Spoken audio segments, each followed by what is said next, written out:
De ce Lotus Ceramica are cele mai mici prețuri din România? Atenție, urmează povestea Lotus Ceramica.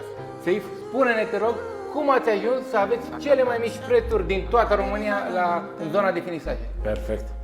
Hai să-ți spun exact cum am început. În primul rând, noi am început să importăm grezi și față în 1985 în Iordania. Datorită istoriei noastre, de foarte mult timp, noi avem cele mai bune prețuri.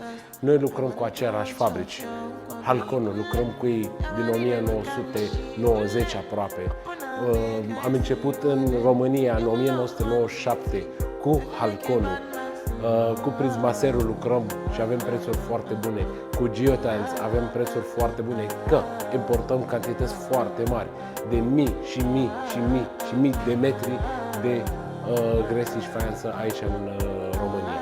Noi facem import, facem și export.